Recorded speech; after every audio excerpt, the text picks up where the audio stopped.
church. Come on, we can do better than that. I know it's 9:15. But good morning, church. All right, I just want to take a moment also to welcome those that may be joining us online. We're so happy to have you with us. If this is if you're new with us or your first time with us, we are currently in a series called My Jesus Story. And basically, it's a time where some of the pastors unfold a little bit of their Jesus story, a little bit of their lives, and we get to hear as well from a story that resonates with us within the Bible, and we also get to hear from a riverwooder. Okay, puzzles. I am not a puzzle person.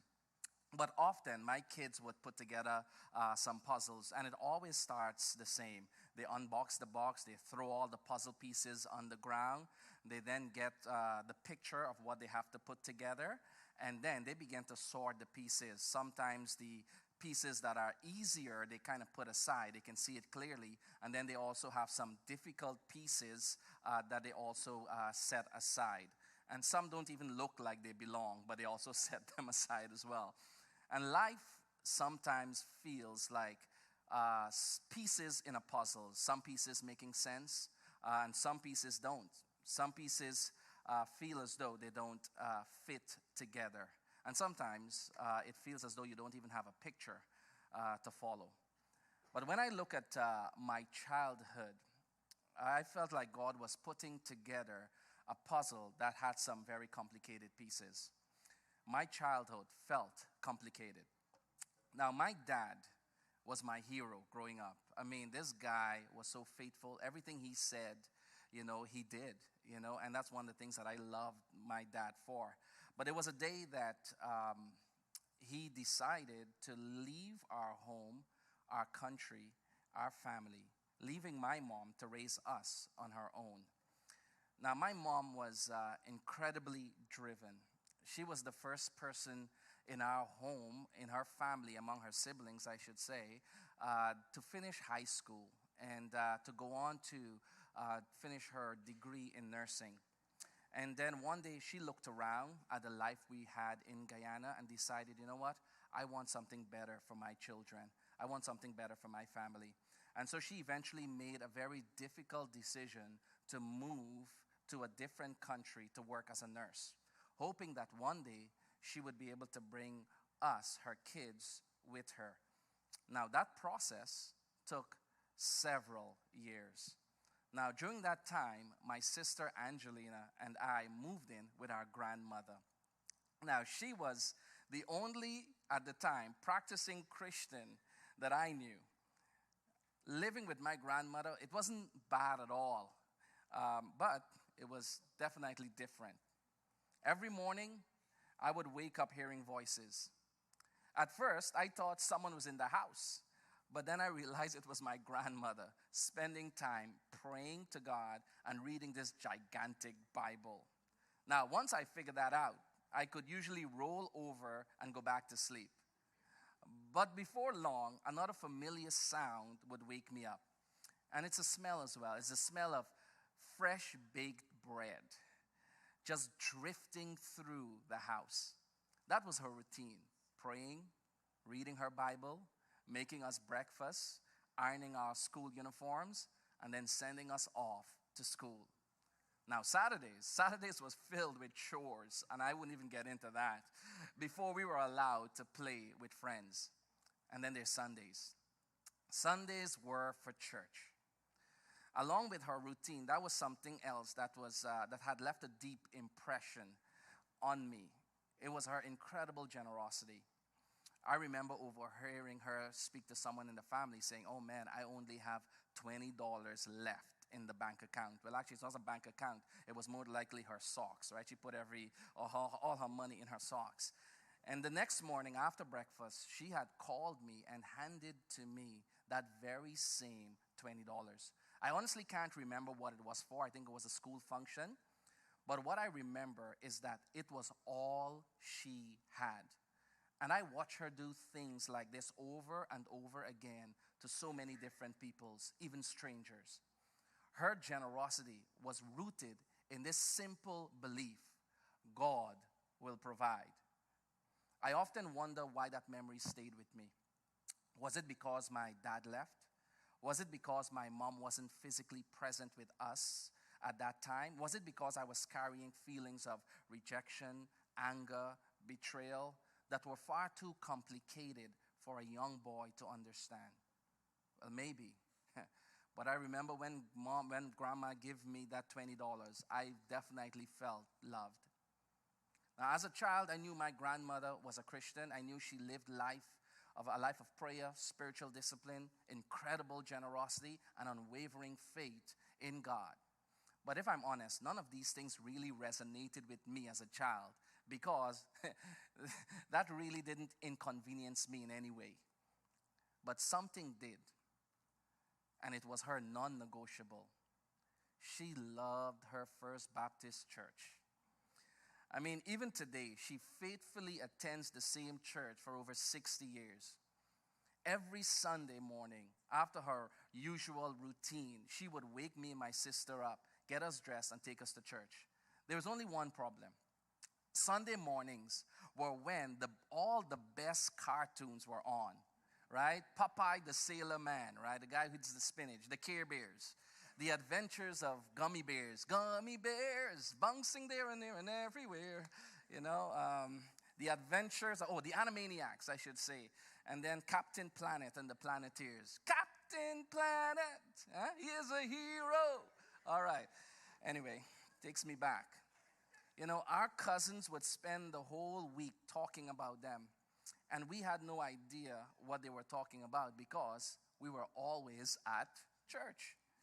So every Sunday I had a strategy. I would fake being sick.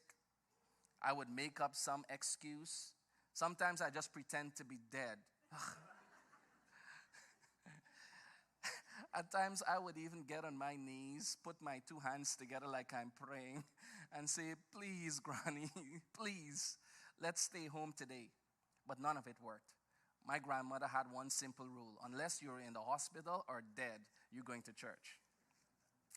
And I really think she meant it. One Sunday morning, it was raining so hard that we couldn't see 10 feet in front of us, and the winds were blowing like crazy. And I remember that Sunday morning, me and my sister, we were so excited. We were like, yes, no church, finally, no church today.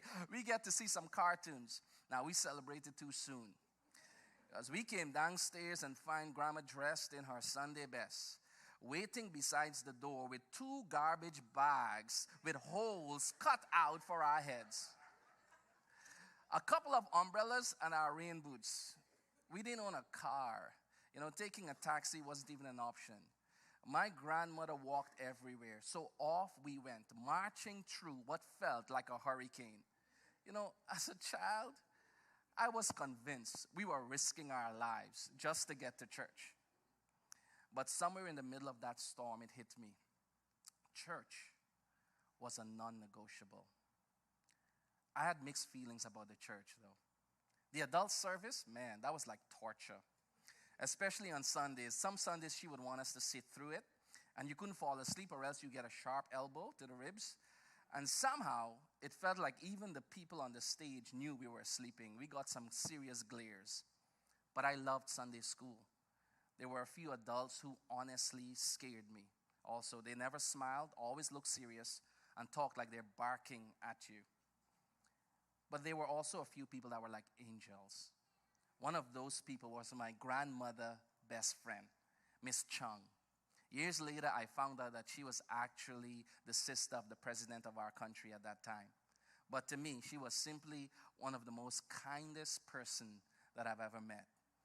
She was always giving us candy, and she challenged us to memorize scripture. She made learning the Bible fun. One year, I remember she told us to memorize an entire chapter, and the reward was, I'll pay for your youth camp. My sister and I suddenly became Bible scholars. Those people, those ordinary, faithful people who love Jesus, made me want to be at church. Then I began to notice something. Life may have been complicated for my family, but through the example of my grandmother's routine, her prayer, her service, her generosity, her church, it seemed as though Jesus wasn't. My Jesus story began as a preteen. I didn't understand theology, but I understood consistency, and I understood what it meant to be loved and cared for. Jesus was the reason my grandmother lived the way she did. And then I realized that she wasn't the only one. There was a church with people like Miss Chung whose lives pointed to Jesus in the same way. You know, one day after hearing the gospel, I went home, I knelt beside my bed, and I prayed one of the most sincere prayers as a child. I invited Jesus to come into my heart, not because life made sense, but because I wanted the Jesus I saw in my grandmother. That was the day I decided to make Jesus my non-negotiable. And listen, I had no idea what was ahead of me. I simply figured that if I stayed close to my grandma and close to people in the church, then what they have would actually rub off on me eventually. Looking back now, I realized God was already putting together the pieces of my puzzles long before I knew the picture he was creating. And that brings me to another life that was just as complicated. Not mine, but the story of a guy called Isaac, Abraham's son. When you step back and look at Isaac's life, and his life is recorded through Genesis 22 to 26, you quickly realize it wasn't simple. His story was filled with complicated pieces at first glance. It don't seem to fit together. The first record of him encountering God was unforgettable. His father was told by God to offer him as a sacrifice. Can you imagine that? Isaac was lying on an altar, bound, and his father was above him, about to stab him with a knife to take his life. Then at the very last moment, Genesis tells us that an angel cried out, saying, "Do not lay your hand on the boy, for now I know that you fear God." What an incredible moment of faith for Abraham. But what about Isaac? Talk about childhood trauma. That's a complicated piece of the puzzle. Years later, Sarah dies, his mom. And Genesis 24 gives us a glimpse into Isaac's grief. It says Isaac went out to meditate in the field toward evening. The Hebrew word there, meditate, it just means that he reflected, he pondered, he quietly thought about his life, about grief. He lost his mother. He was waiting for a wife he never met. And he was carrying the weight of becoming the next patriarch. That was another complicated piece. Then 20 years of waiting. Isaac marries Rebekah. He was 40 years old. Now everything seems to be falling into places except one thing. They cannot have children. And Genesis tells us that Isaac prayed to the Lord for his wife because she was barren. From Genesis, we know Isaac was 40 when he got married. When he received his children, Esau and Jacob, he was 60. That means for almost 20 years, Isaac prayed.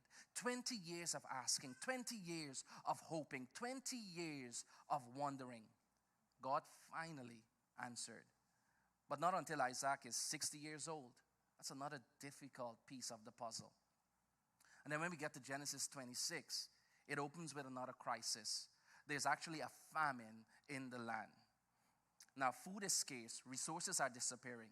Isaac decides to head towards Egypt because he heard that Egypt had water and soil and food. From a business perspective, it made perfect sense. You see, because Isaac wasn't poor. He had inherited incredible amount of wealth from his father. Livestock, servants, gold, silver. In many ways, he was like a successful businessman relocating because of the economic conditions have been unstable. But before he reaches Egypt, God appears to him. The Bible says that God appears to him. And God says, don't go to Egypt. Stay in Gerar. Then God repeats the covenant he made with his father Abraham. God says, I will bless you. I will be with you. I will fulfill my promise through you. Do you know how Isaac responded? Genesis simply says, so Isaac settled in Gerar. That's it. There was no, oh, this is the presence of God. There was no worship. There was no recorded prayer. There's no declaration of praise. Just so Isaac settled in Gerar. I mean, don't get me wrong. Obedience is certainly an act of worship. But compared to his father or the biblical stories of God appearing to others, it seems as though Isaac's response was a bit lacking, filled with issues. Something seemed to be missing. And then Isaac, however, he obeys God. He stays in Gerar. And we're told that he planted crops. And God blessed him beyond imagination. Scripture says he harvested 100-fold. So one seed equal 100-fold. His wealth continued to grow. His influence increased. His livestock multiplied. His servants increased. Until eventually, the people around him, the people of Gerar, became jealous. They even filled up the wells his father Abraham had dug. Imagine that.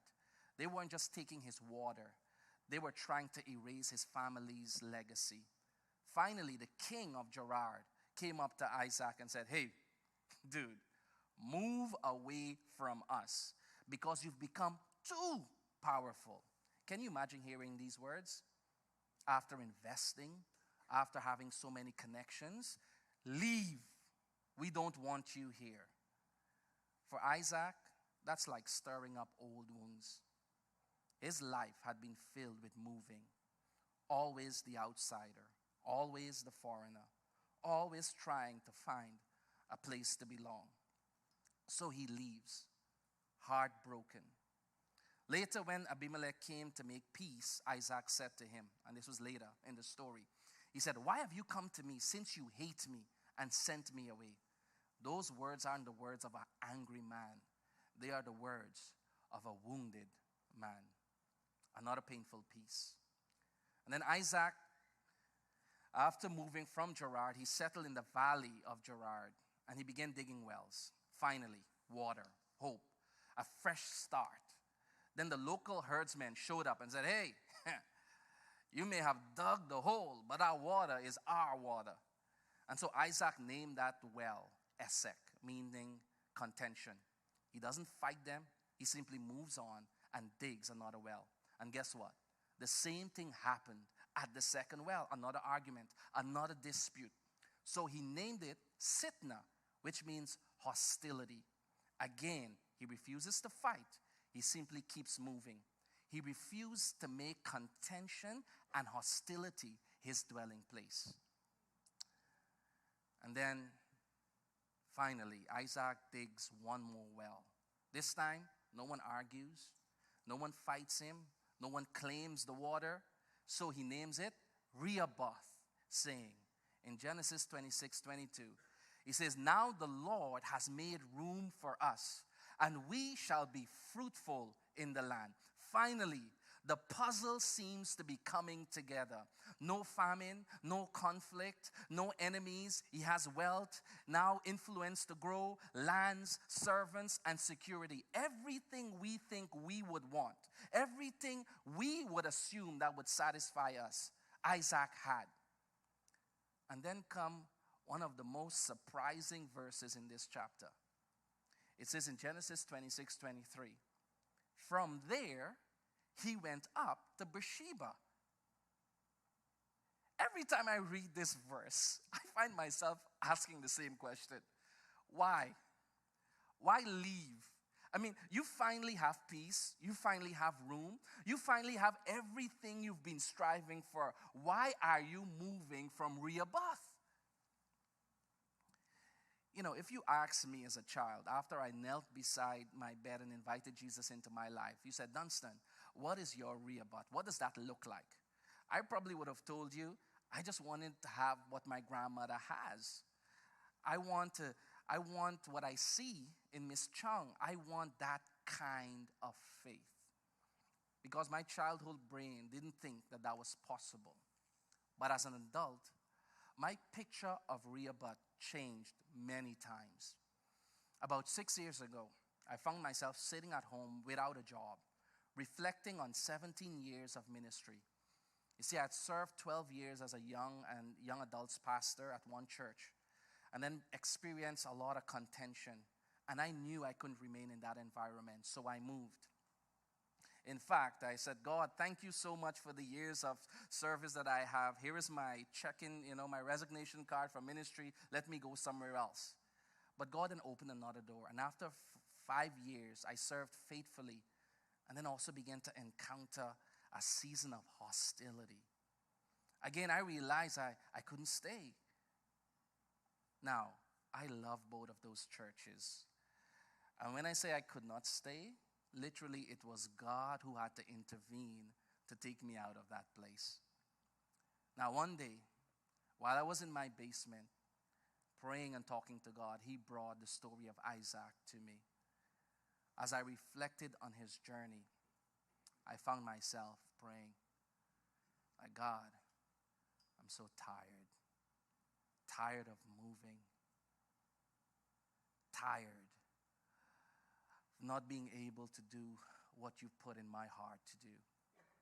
And I began to ask Him for rebirth. Like, God, would you make room for me? Would you take me to a place where I can faithfully do what you've called me to do? And He did. He brought me here. In many ways, moving to Winnipeg and being here at Riverwood has become my rebirth. The truth is, I wouldn't trade my ESSEC and Sitna experience for anything. Those difficult pieces were necessary. God used every one of them to shape me into the person I am today. That's why these verses always fascinates me and frustrate me at the same time. Isaac finally gets the rebirth, and then he leaves. He gets up and goes to a place called Beersheba. Why? Well, the Bible doesn't exactly tell us why. And that also makes me more frustrating. I wanted to know why. But it does tell us what happened when he arrived. You see, Beersheba was a significant place for Isaac. Beersheba is the place he saw his dad called upon God. Beersheba is a place he saw his dad build altars. Beersheba is the place where God spoke to his father Abraham and gave him a covenant, a binding agreement that God will fulfill no matter what. Beersheba represented the presence of God. Perhaps Isaac realized that even God's blessing could never replace God himself. Perhaps after years of conflict, rejection, waiting, uncertainty, he finally recognized that the greatest gift wasn't rebirth. It was a relationship with the God who has been with him through every piece of the puzzle. See, when Isaac arrived at Beersheba, this happened. The Bible tells us in Genesis 26:24 that very night, as he was making the journey by himself, the Lord appeared to him and said, I am the God of your father Abraham. Do not be afraid, for I am with you. Notice Isaac's response. The Bible tells us in the next verse, so he built an altar there and called upon the name of the Lord. Then he pitched his tent there, and then his servants dug a well. See, at the beginning of the chapter, when God appeared to Isaac in Gerar, all we're told was Isaac stayed in Gerar. But something changed. He builds an altar. He worships. He calls on the name of the Lord, his God. And he began to pitch the tent. Only then did he and his servants dig a well. For the first time. It seems Isaac isn't simply trusting God for his blessings. He's pursuing God himself. The God of Abraham has now become the God of Isaac. I think that's the invitation of Isaac's story. Life will always feel like a puzzle. Some pieces will be amazingly beautiful, and other pieces will be incredibly painful. There will be childhood trauma. There will be loss of loved ones. It's going to be unanswered prayers, seasons of waiting, seasons of conflict, seasons of rejection, of hostility, seasons of incredible blessings, and moments of fulfillment. God uses every one of those pieces to reveal himself to us. For Isaac, it first started with his father, Abraham, with a knife. For me, it was through my grandmother. For you, it may be someone else. But here's the challenge. So often, we hand God only the pieces we can't figure out. We ask him to fix our marriages, our finances, our health, our career, and our future. Yet, we quietly hold back the pieces we still want to control. Our ambitions, our plans, our comforts, our dreams. And church, if I'm honest, I've done that too. There's still many areas of my life that I struggle to surrender completely to God. But Isaac's story reminds me that the goal is not Rehoboth. The goal is Beersheba. The goal isn't simply receiving God's blessing. The goal is to know the God who gives the blessings. Life will always be complicated. The puzzle won't always make sense. But there is one non-negotiable that I've found. And his name is Jesus. He isn't the last piece that I add. And he shouldn't be the last piece we add when everything else falls apart. He is the center of the puzzle, the one who gives meaning to every other piece. And that, my friends, is one chapter of my Jesus' story. I wonder, what's yours?